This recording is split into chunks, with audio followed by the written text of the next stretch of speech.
नमस्कार, मैं आशुतोष शर्मा आप सभी का फिर से बहुत बहुत स्वागत करता हूं किताबों के इस चैनल पर। दोस्तों, आज की इस वीडियो में मैं आपके लिए महादेवी वर्मा जी द्वारा लिखित अतीत के चलचित्र किताब के 8वें संस्मरण अभागी स्त्री की कहानी लेकर आया हूं। तो चलिए बिना देर किए शुरू करते हैं और बढ़ते हैं कहानी की ओर।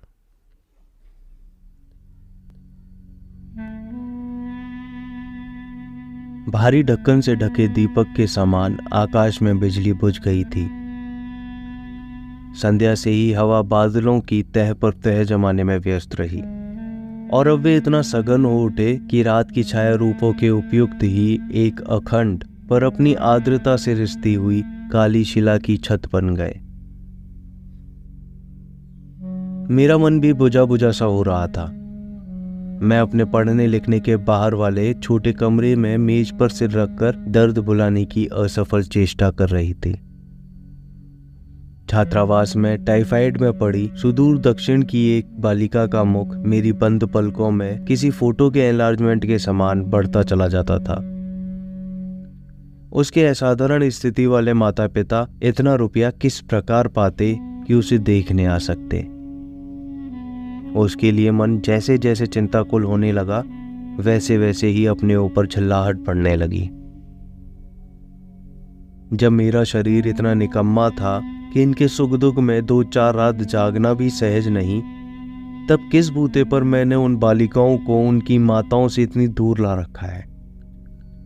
जब अभी तक मनुष्य बनने की स्वयं मेरी ही साधना पूर्ण नहीं हुई, तब इन बालिकाओं को मनुष्य बनाने का भार लेने का मुझे हौसला कैसे हुआ। ऐसे दंभ को अक्षम्य अपराधों की कोटि में ही स्थान मिलना चाहिए। सहसा बाहर बरामदे में किसी की पगध्वनि ने मेरे विचार श्रृंखला भंग कर दी। 2-4 मिनट किसी के पुकारने की प्रतीक्षा करके पूछना ही पड़ा, कौन? उत्तर में एक सुडौल गोरे हाथ ने कुछ पढ़कर पर्दे को हिला सा दिया। एक सभीत स्त्री कंठ ने रुक रुक कर प्रश्न किया, क्या भीतर आ सकती हूं? आइए। कहते समय मेरे स्वर में ऐसी उदासीन शिष्टता थी कि आने वाली के पैर बाहर एक बार ठिठके से रहे, पर क्षण भर ही, क्योंकि दूसरे ही क्षण वह नीले पर्दे की पार्श्व भूमि पर एक रंगीन चित्र सा बन गई। गहरे काही रंग की पतली ऊनी चादर में समा न सकने के कारण वर्षा की नन्ही नन्ही बूंदें ऊपर ही जड़ी सी थीं, जो बिजली के आलोक में हीरे के चूर सी झिलमिलाने लगी। चादर उतारकर जब वह मेरी दृष्टि का अनुसरण करती हुई सामने की कुर्सी पर बैठ गई, तब मेरी कुछ विस्मय और कुछ जिज्ञासा भरी दृष्टि उस मुख की रेखा रेखा में न जाने किस शब्दहीन उत्तर की खोज में भटकने लगी। आंखों के आसपास लटकी हुई 2-3 छोटी छोटी लटों के छोरों में हिलती हुई पानी की बूंदें पारे सी जान पड़ती थीं।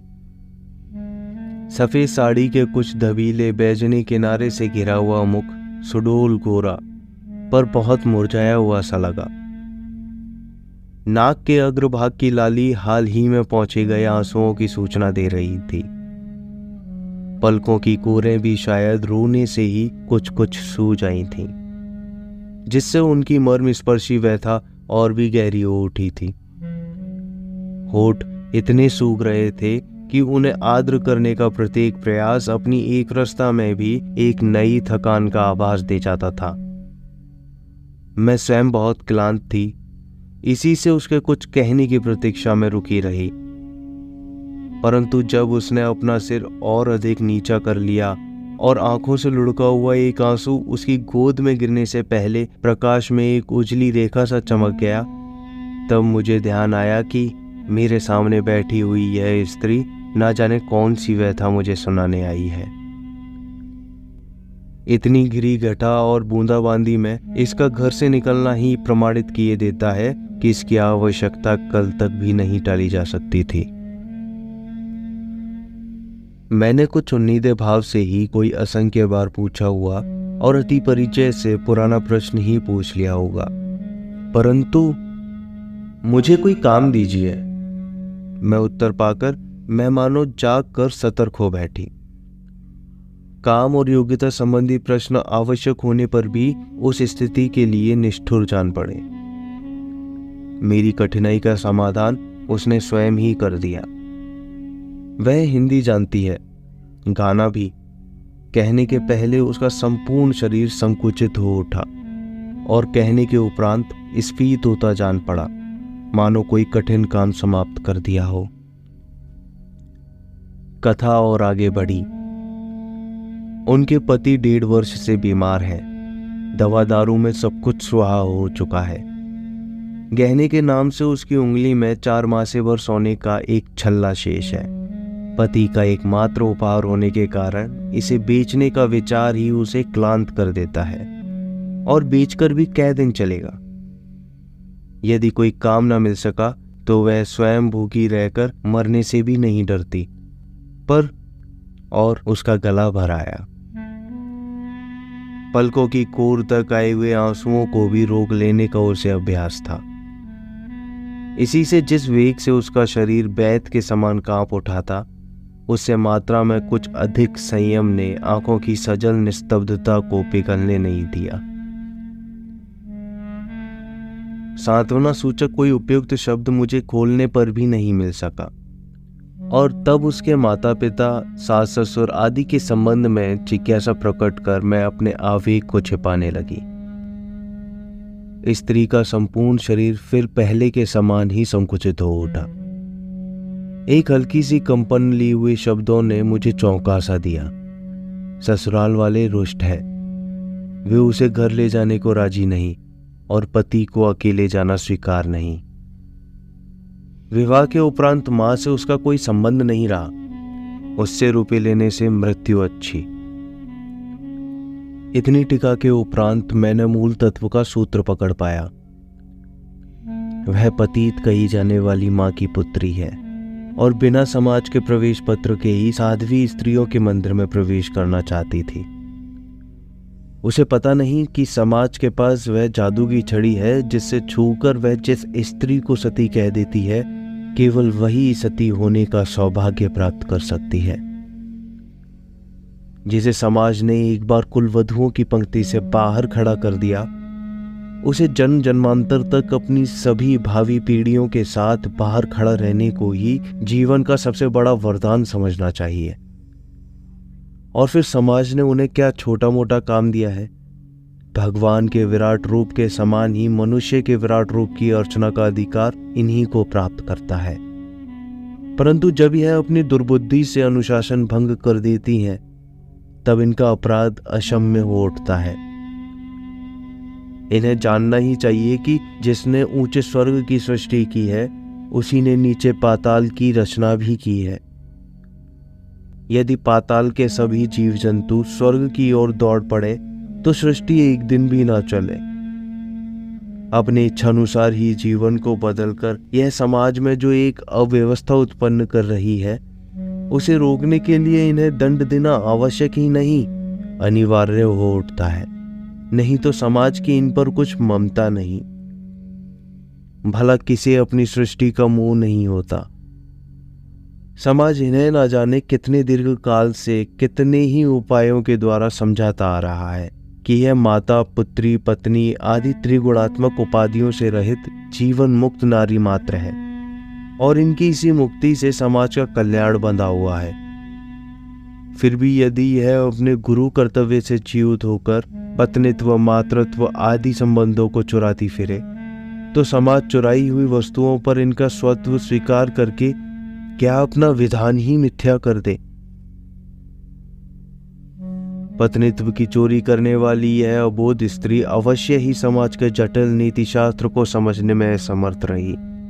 तभी तो उसकी जिज्ञासा भरी दृष्टि मेरे मुख पर स्थिर होकर मानो अपने करुण भाव से बार बार पूछने लगी, क्या मैं पवित्र नहीं हूं? एक और यह स्त्री जिसकी माता को माता बनने का अधिकार ही नहीं दिया गया था, और दूसरी ओर मैं हूं जिसकी माता, नानी, परनानी, दादी, परदादी और उसकी भी पूर्वजाएं अपने पतियों का चरणोदक ले लेकर और उनमें से कई जीवित ही अग्निपथ पार करके अपने लिए ही नहीं, मेरे लिए भी पतिव्रता का प्रमाण पत्र प्राप्त कर चुकी हैं। मैं अनेकों से पूजनीय माँ और आदरणीय बहन का संबोधन पाती रही हूँ, किंतु इसे कौन अभागा माँ बहन कहकर अपवित्र बनेगा? और यह जानना चाहती है अपने अपवित्र माने जाने का कारण। यह अपने विद्रोही पति के साथ सती ही क्यों न हो जावे, परंतु इसके रक्त के अणु अणु में व्याप्त मलिन संस्कार कैसे धुल सकेगा? स्वेच्छाचार से उत्पन्न यह पवित्रता की साधना उस शूद्र की तपस्या के समान ही बेचारे समाज की वर्ण व्यवस्था का नाश कर रही है, जिसका मस्तक काटने के लिए स्वयं मर्यादा पुरुषोत्तम दौड़ पड़े थे। उसे घर भेजने का प्रबंध कर जब मैं फाटक से लौटी, तब धरती से मेरे पैर लोहा चुंबक बने रहे थे। उस रात कितनी देर तक मैं इसी समस्या में उलझी रही यह याद नहीं आता, पर कोई समाधान ना निकल सका। अपने पति की प्रतिष्ठा के लिए और अपने आत्मसम्मान के लिए भी वह दान नहीं स्वीकार करेगी, और काम देने की बात स्मरण कर मेरे होठों में एक व्यंग्य की हंसी आए बिना न रह सकी। वह क्या जाने कि उसकी उपस्थिति क्या क्या अनर्थ कर सकती है। फिर 2 दिन प्रयत्न करने पर भी जब उसका कहीं प्रबंध न हो सका, तब मैंने क्या किया? इसकी कथा मनोविज्ञान संबंधी मेरे अज्ञान को प्रकट करती है। कभी कोई ऐसा लेख नकल करने के लिए दे दिया जिसके पृष्ठों का कोई उपयोग ही शेष न रहा था।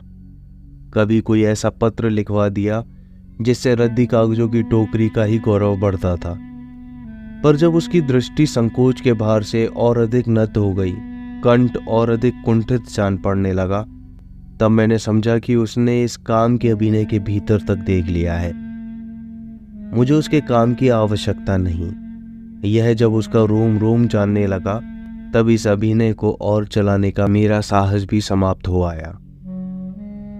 फिर कुछ दिनों तक उसका कोई समाचार ही नहीं मिल सका। कदाचित पति का रोग अधिक भयंकर हो उठा होगा। इस बीच में केवल एक बार उसने सहायता की याचना की, जिससे मैंने समझ लिया कि मेरी सहानुभूति को सत्य रूप में ही उसने स्वीकार किया है। दिन के सप्ताह और सप्ताह के महीने बन जाने पर एक दिन उसकी किसी परिचित स्त्री ने मुझे इस करुण कथा का जो उपसंहार ज्ञात हुआ, वह तो सुना सुनाया कहा जाएगा, पर उसने मेरे मर्म को जितना स्पर्श किया उतना कोई और घटना नहीं कर सकी। उस अभागी स्त्री की इतनी एकांत साधना भी उसके पति को न बचा सकी।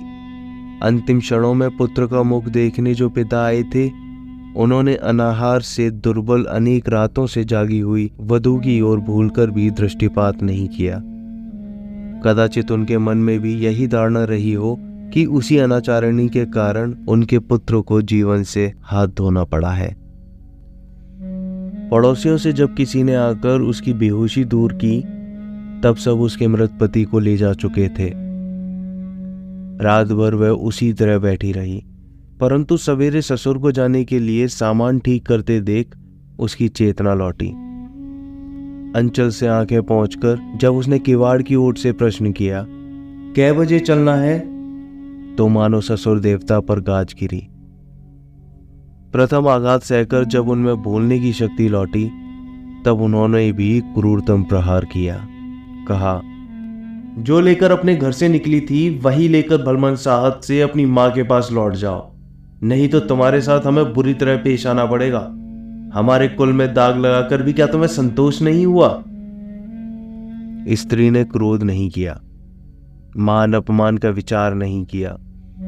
जिस घर पर उसका न्यायोचित अधिकार था, उसी में पग भर भूमि की भीख मांगने के लिए अंचल फैलाकर दीनता से कहा, घर में कई नौकर चाकर हैं, मेरे लिए 2 मुट्ठी आटा भारी ना होगा, मैं भी आपकी सेवा करती हुई पड़ी रहूंगी। किंतु ससुर का उत्तर लज्जा को भी लज्जित कर देने वाला था। मुझ तक यह समाचार विलंब से पहुंच सका। खोज करने पर किसी ने बताया वह विधवा आश्रम चली गई है, किसी ने कहा वह मां के पास लौट गई। धीरे धीरे समय जब उसकी स्मृति को फीका कर चुका था, तब अचानक मैले कुचले लिफाफे ने फिर सब कुछ सजीव कर दिया। वह अच्छी है, मुझे नहीं भूली है, पर और कष्ट नहीं देना चाहती।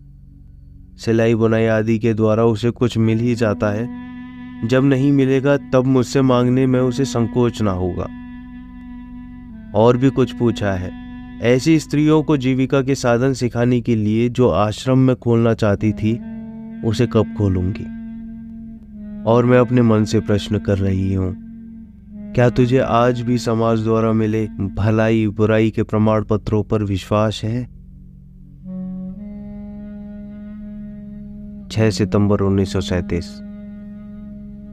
दोस्तों, आज की कहानी इतनी ही। जल्दी दोबारा मुलाकात होगी इस किताब के अगले संस्मरण के साथ में। धन्यवाद।